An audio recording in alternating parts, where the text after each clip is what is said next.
Good morning from the Show Up Community Teaching Garden. Today I'm just going to be doing a bit of organization up here, which includes putting out some signs in order to allow people to understand some of the tasks that could be done at the garden should you wish to come up at any time during the week.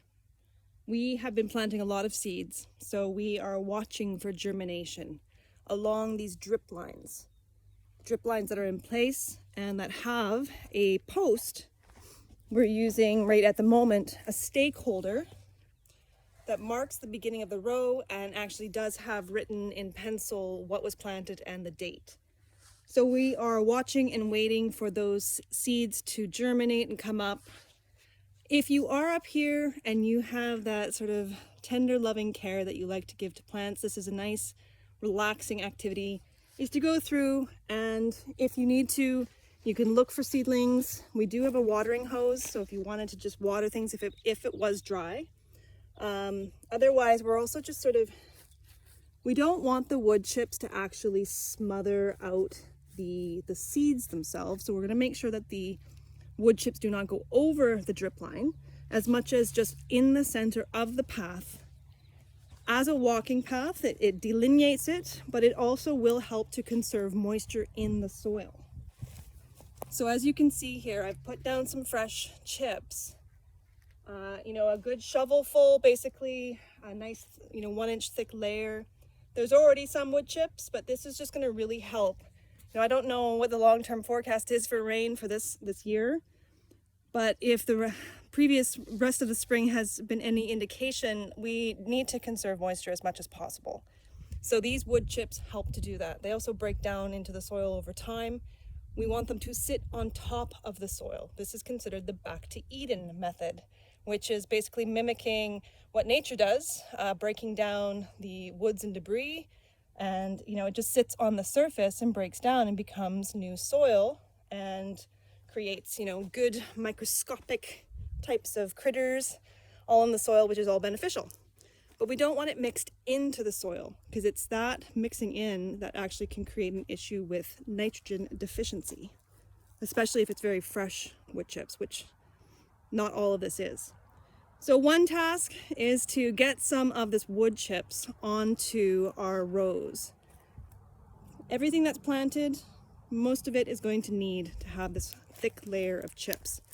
And we have 3 wheelbarrows, and we have the last little dregs of some wood chips that are in the garden, but we have more at the back of the garden, and then we can get some more brought in by tractor as well.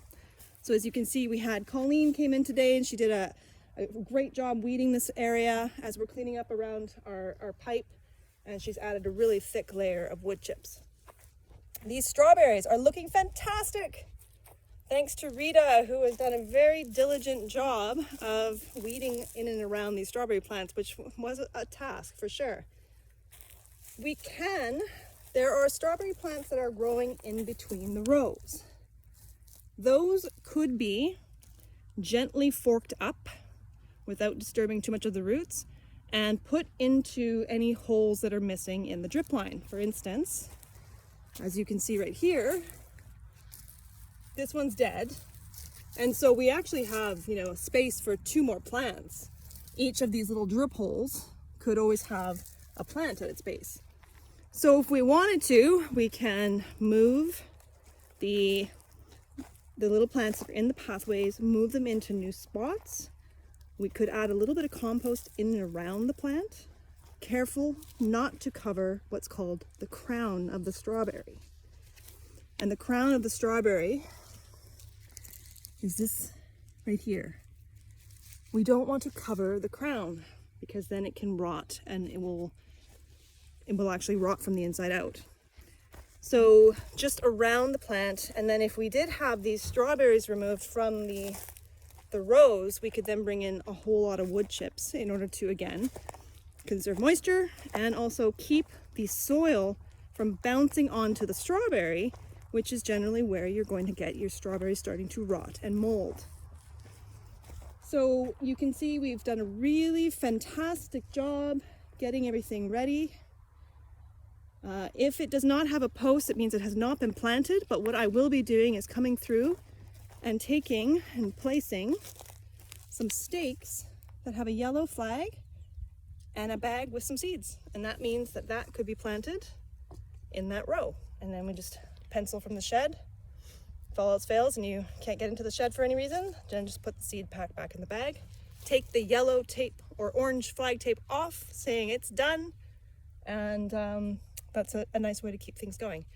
So there will be seeds to plant, mulch to spread, any weeds that you can find that can be pulled out, and I'll put some more tasks on the task board and put some photos up on Facebook and video here, and we'll go from there. And then we may not have a work bee this Saturday, seeing as how the farmers market's going, and I think people will be probably heading downtown, so we'll see what happens. Thanks very much. We hope to see you guys up here.